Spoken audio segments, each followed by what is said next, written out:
अस्सलाम वालेकुम। औज़ु बिल्लाहि मिनश शैतानिर रजीम, बिस्मिल्लाहिर रहमानिर रहीम।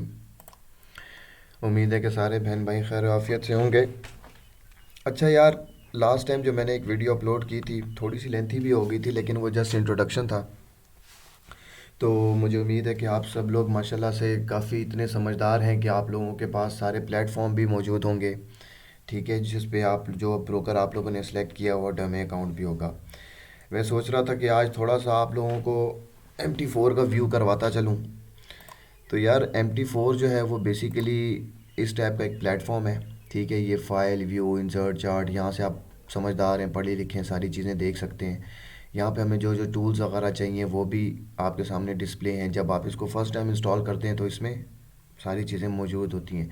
बाकी आप इसको अपनी तरफ से कस्टमाइज़ भी कर सकते हैं, आपने क्या चीज़ रखना है क्या नहीं रखना। मैं तो बहुत शॉर्ट सी चीज़ें रखता हूँ कि यार हॉरिजेंटल लाइन हो गया, ट्रेंड लाइन हो गया, रेक्टेंगुलर हो गया, टेक्स्ट हो गया, टेक्स्ट लेबल हो गया, एरोज़ हो गए, और कोई ख़ास चीज़ें नहीं रखता। और जो मेन चीज़ मैं यहाँ पे जो दो चीज़ें यूज़ करता हूँ वो है, मैं एक लाइन चार्ट यूज़ करता हूँ। ठीक है, ये लाइन चार्ट हो गया, और उसके अलावा एक बार चार्ट होता है जो अपना कैंडल स्टिक चार्ट होता है। बार चार्ट भी होता है लेकिन वो मैं यूज़ नहीं करता। इसके साथ हमारे पास यहाँ पे मार्केट वॉच होता है, जिस पे क्लिक करेंगे तो आपको सारे करेंसी पेयर्स नज़र आ जाएंगे। ठीक है, और ये आपके पास टाइम फ्रेम्स होते हैं जो M1 से स्टार्ट होता है और मंथली तक जाता है। तो सबसे पहले जो मेन चीज़ है ना इसको समझने के लिए, वो आपका होता है कि यार ये जो आपको नज़र आ रही है कैंडल्स, ये कैंडल्स बनी हुई हैं। ठीक है, इन कैंडल्स की पहचान कैसे करनी है कि कौन सी कैंडल जो है बुलिश है, कौन सी बेरिश है। इसके लिए एक छोटी सी एग्जांपल मैं आपको दूंगा अभी। ये देख रहे हैं, आपको नज़र आ रही है ये जो कैंडल्स है ना, बेसिकली ये कैंडल्स, हम इन कैंडल्स को रीड करते हैं। हम लोगों ने बेसिकली इन कैंडल्स को रीड करना है और इनकी जो है प्राइस को कैच करना है कि इनकी प्राइस मैक्सिमम कहाँ तक जा रही है और कहाँ से वापस आ रही है। हमने बेसिकली इस चार्ट पे काम करना है, तब हमने बाय और सेल के ऑर्डर लगाने हैं। ठीक है, बाई करना और सेल करना भी बहुत आसान है MT4 पे। आप यहाँ पे छोटा सा जो एरो बना हुआ है इस पर क्लिक करें, यहाँ से आप बाय कर सकते हो, यहाँ से आप सेल कर सकते हो। ठीक हो गया। अगर आप बाय करते हो और मार्केट आपकी प्रिडिक्शन के मुताबिक मज़ीद ऊपर की तरफ जा रही है तो आप प्रॉफिट में हो। ठीक है, और अगर वो नीचे जा रही है तो आप लॉस में हो ऑटोमेटिकली। सेम एज इसी तरीके से सेल भी चलता है कि सेल अगर आप कर रहे हो, अगर आपका ट्रेंड जो है वो सेल के साथ जा रहा है तो आप प्रॉफिट में हो, अदरवाइज आप लॉस में हो। ठीक है, अब सबसे बड़ी मेन चीज़ यहाँ पे ये है कि आपने ट्रेंड को पहचानना कैसे है, कि ट्रेंड जो है वो होता क्या है, उसको कैच कैसे करना है, आपको पता किस तरह चलेगा। तो उसकी तरफ भी हम जाएंगे, लेकिन सबसे पहले एक छोटा सा जो है ना इंट्रोडक्शन ले लें आप इस चीज़ का, अपना कैंडल का। यार बेसिकली कैंडल्स जो होती हैं ना ये दो टाइप की होती हैं। ठीक है, एक होती है बुलिश कैंडल और एक होती है आपके पास बेरिश कैंडल। ठीक है,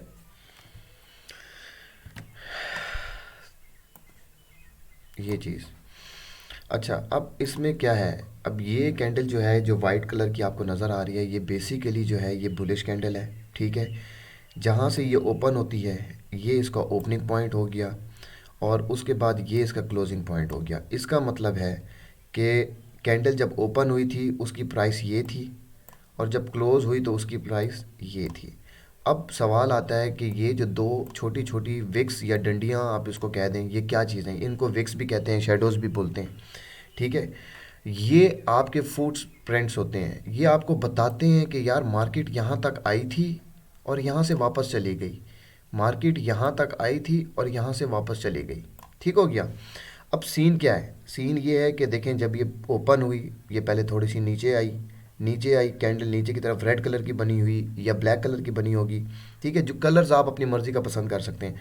उसके बाद कैंडल वापस अपनी ओपनिंग प्राइस पर आई और वहाँ से उसने बिल्कुल शूट आउट किया ऊपर की तरफ, और वो यहाँ तक गई। यहाँ तक जाने के बाद वो फिर वापस आई और यहाँ पर आके क्लोज़ हो गई। ठीक है, तो ये इस पूरी कैंडल को रीड करने का एक तरीका है कि ये बुलिश कैंडल जो है ये बनी तो कैसे बनी। ठीक है, इसने अपने कदम कहाँ कहाँ पे छोड़े और कहाँ कहाँ इसने बॉडी बनाई। ये जो एरिया है, ये जो एरिया है पूरा, यानी ओपनिंग से लेके क्लोजिंग के दरमियान तक, ये पूरा आपका बॉडी कहलाता है। और ये जो छोटी छोटी डंडियाँ सी नज़र आ रही हैं, ये बेसिकली विक्स कहलाई जाती हैं। ठीक है, या फिर इसको शेडोज़ भी कहते हैं। सेम एज इसी तरीके से बेरिश कैंडल भी होती है। ये बाई की कैंडल आप इसको समझ लें, और ये आप इसको सेल की कैंडल समझ लें। ठीक है, अब सेल की कैंडल में क्या होता है कि प्राइस जो है वो ओपन होती है ऊपर से और क्लोज हो रही है नीचे। ठीक है, तो जो अपनी ओपनिंग प्राइस से नीचे की तरफ क्लोज हो वो सेल की कैंडल होती है, और जो अपनी ओपनिंग प्राइस से ऊपर की तरफ क्लोज हो वो बेसिकली बुलिश कैंडल होती है, जिसको बाय की कैंडल बोलते हैं। आई थिंक आप लोगों को ये चीज़ समझ आ चुकी होगी, और माशाल्लाह आप लोग हैं भी एक्सपर्ट, तो काफ़ी हद तक आप लोगों को इन चीज़ों की समझ आ चुकी होगी। अब हमने इन कैंडल्स को रीड करना है बेसिकली। ठीक है, अब इनको रीड करना है, तो रीड करने के लिए हमने करना क्या है कि हम सबसे पहले जाएंगे अपने चार्ट पे। ठीक है, कुछ चीज़ें हैं जो इम्पोर्टेंट हैं। सबसे पहले तो मैंने आपको थोड़ा सा ओवरव्यू कर दिया MT4 का, कि MT4 क्या चीज़ है। जब आप उसको इंस्टॉल करेंगे तो आपको समझ आ जाएगी। अगर फिर भी किसी को समझना है तो मुझे पर्सनली मैसेज कर सकता है, मैं उसको सेटिंग की भी एक वीडियो बना के भेज दूँगा। सेटिंग होने के बाद हमने कैंडल्स के बारे में थोड़ा सा डिस्कस किया कि कैंडल्स जो हैं वो क्या होती हैं। हमने बेसिकली काम कैंडल्स पे ही करना है। ठीक है, एक बुलिश होती है और एक बेरिश होती है। ठीक है, एक बाई की होती है और एक सेल की होती है। ठीक है, ये दोनों कैंडल्स भी आप देख चुके हो। अब मैं आपको प्रैक्टिकली ये करके दिखाता हूँ। ये देखें। अब ये बेसिकली जो है ना, मैं M1 में जाता हूँ ताकि आपको इजीली नज़र आ जाए कि ये कैंडल बन किस तरह रही है। अब ये देख रहे हैं आप, ये आपको नज़र आएगा अभी यहाँ पर। ये देखें, ये कैंडल अभी बन रही है। ये जो कैंडल अभी इस वक्त चल रही है, इस वक्त जो बन रही है, ये देखें, ये सेल की कैंडल बन रही है, क्योंकि जहाँ ये ओपन हुई थी वहाँ से ये नीचे की तरफ जा रही है। अब देखते हैं कि आफ्टर 1 मिनट ये कौन सी शक्ल इख्तियार करती है।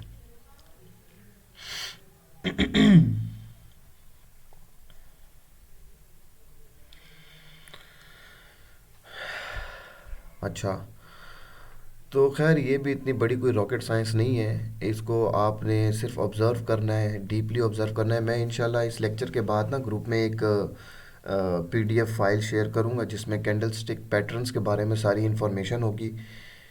ज़्यादा नहीं, 2-4 किस्म के कैंडल्स हैं जिन पे आप ज़्यादा ऑब्ज़र्व कर सकते हैं, जिनको आप याद कर सकते हैं। स्ट्रेटजीज़ की बात की जाए तो यार 500,000 से ज़्यादा स्ट्रेटजीज़ पड़ी हैं, लेकिन कौन सी स्ट्रेटजी आपको सूट करती है वो आपने फाइंड खुद करनी है।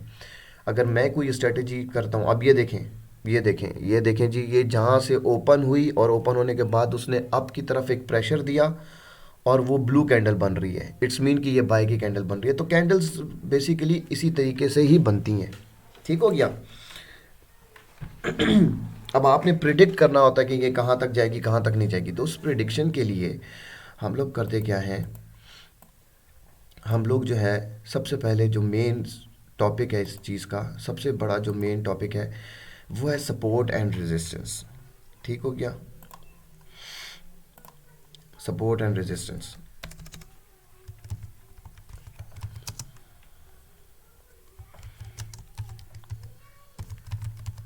Support and resistance, support and resistance basically होता क्या है।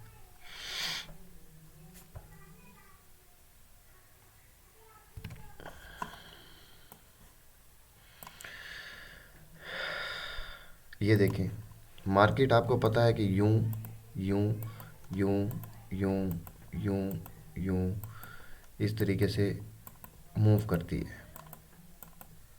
ठीक है, अब अगर आप गौर करें तो आपको कुछ नज़र आएगा कि यार मार्केट जो है वो यहाँ से नीचे की तरफ गई, फिर यहाँ से नीचे की तरफ गई, फिर यहाँ से नीचे की तरफ गई।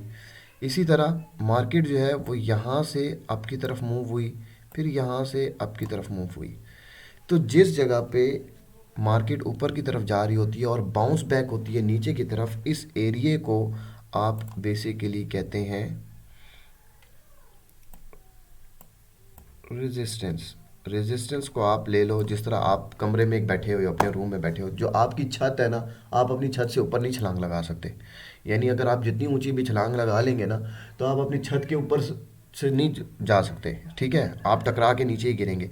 इसी तरह जो आपकी, आप जहाँ पे बैठे हुए हैं वहाँ पे जो फ्लोर है वो आपकी जो है वो सपोर्ट है, आप उस सपोर्ट से नीचे नहीं जा सकते। इसी तरह मार्केट भी मूव करती है कुछ इसी शेप में, कि वो अपनी सपोर्ट एंड रेजिस्टेंस के दरमियान घूमती रहती है। ये एक अलग कॉन्सेप्ट है कि वो जब अपनी सपोर्ट ब्रेक करती है तो उसके बाद क्या हो जाता है, जब वो अपना रेजिस्टेंस ब्रेक करती है तो उसके बाद क्या हो जाता है, ये एक अलग टॉपिक है, ठीक है, वो इसका एडवांस लेवल आ जाता है।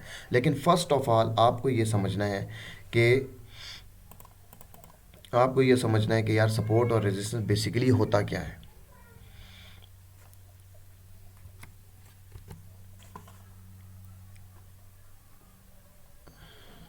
अच्छा,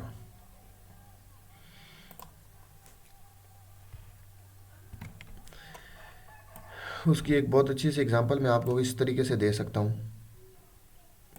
कि आप समझें कि ये एक लाइन है, ठीक है, मार्केट आ रही है, यहाँ पे जा रही है, और फिर उसके बाद यहाँ से वापस आ गई, फिर उसके बाद मार्केट यहाँ पे गई और फिर वापस आ गई, फिर मार्केट यहाँ तक जाती है, फिर वापस आ जाती है, फिर यहाँ पर जाती है, फिर वापस आ जाती है।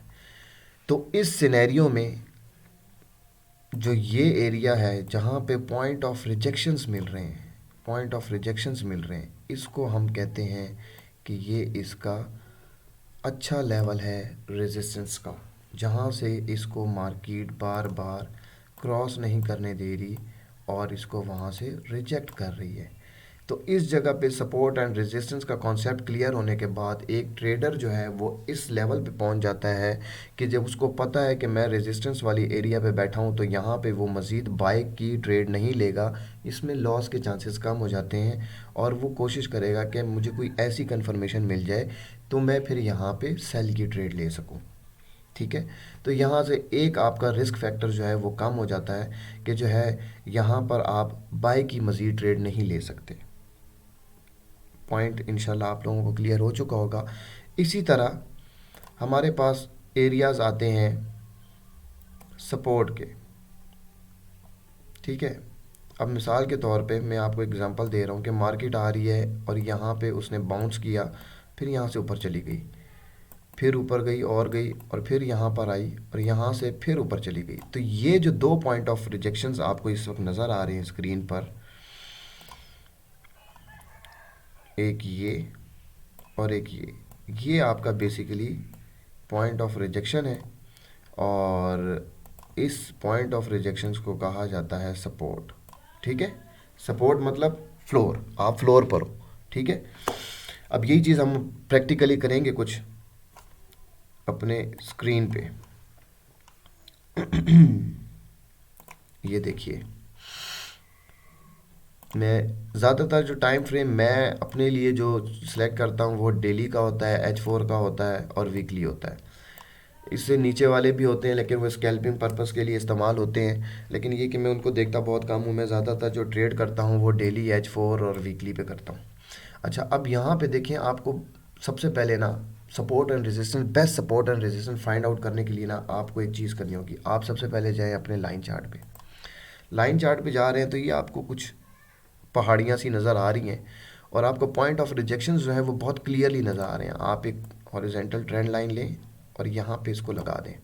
ये देखें, अब आप इन दो जगहों पर आपको पॉइंट ऑफ रिजेक्शन मिल रहे हैं। आप उसको इस तरीके से अपनी स्क्रीन पे जो है लगा सकते हैं, ठीक हो गया। उसके बाद आप वापस आ जाएं अपने कैंडल स्टिक पैटर्न पे। अब ये देखें, यहाँ पे उसने जो लाइन चार्ट होता है ना, वो बेसिकली जो है वो आपको जो है वो आपके शेडोज़ को नहीं शो कराता, वो सिर्फ और सिर्फ वो बॉडीज़ टू बॉडीज़ चलता है, ठीक है। तो यहाँ पे पॉइंट ऑफ रिजेक्शन आपने देख लिया, और ये जो सपोर्ट और रेजिस्टेंस का जो एरिया होता है ना, ये सिर्फ एक लाइन का एरिया नहीं होता, ये बेसिकली पूरा जोन का एरिया होता है, ठीक है। तो यहाँ पे जब आप इसको यहाँ पे एक दूसरी इसकी जो शेडोज़ को कवर करेंगे, वो शेडोज़ जो होंगी बेसिकली वो आपका एक पूरा जोन बन जाएगा, ठीक हो गया। ये मैं आपको देखें, सबसे पहले आपने पॉइंट ऑफ रिजेक्शंस देखे और उसके बाद आपने पॉइंट ऑफ रिजेक्शंस को मद्देनज़र रखते हुए एक जोन बनाया, और जोन के बाद आपने उसको इस तरह रेक्टेंगुलर कलर से फिल कर दिया। और इस जगह पे आपने लिख देना है, इस जगह पे आपने लिख देना है रेजिस्टेंस एरिया। ये जो मैं आपको करके दिखा रहा हूँ ना, ये आप लोगों ने मुझे, जो न्यूबीज़ हैं स्पेशली, जिनको इस चीज़ों का पता नहीं है और वो फर्स्ट टाइम देख रहे हैं, तो वो मुझे ये चार्ट बना के बाकायदा ग्रुप में भेजें, ताकि मैं देखूं कि वो प्रैक्टिस कर रहे हैं या नहीं कर रहे। Forex is all about practice. जब तक आप प्रैक्टिस नहीं करेंगे, जब तक आप ऑब्जर्व नहीं करेंगे, जब तक आप इसके अंदर घुसेंगे नहीं अच्छे तरीके से, आप इसको प्रॉपरली सीख नहीं पाएंगे। जिस तरह ये रेजिस्टेंस एरिया था, इसी तरीके से अब आपको आपकी आंखों, आपने बेसिकली अपनी आंखों को तेज़ करना है। ये देखें, आंखें जो हैं आपकी तेज़ होनी चाहिए। ये अब आपको नज़र आ रहा है कि ये मार्केट, इससे, ये तो इसने बाद में ब्रेक किया ना, वो तो एक अलग स्टोरी है। लेकिन आप अब यहाँ पर आएँ, ठीक है, इस जगह पर, ठीक है, और उसके बाद आप इसका पूरा जोन बनाने के लिए इस जगह तक आ जाए। ये बेसिकली इसका पूरा जोन आ रहा है। इसने एक दफ़ा यहाँ से पुश किया और उसके बाद ये ऊपर की तरफ गया, सेकंड टाइम पुश किया और ठीक ठाक ऊपर गया। हम इसको सपोर्ट एंड रेजिस्टेंस एरिया क्यों कह रहे हैं वो मैं भी आपको बता देता हूँ।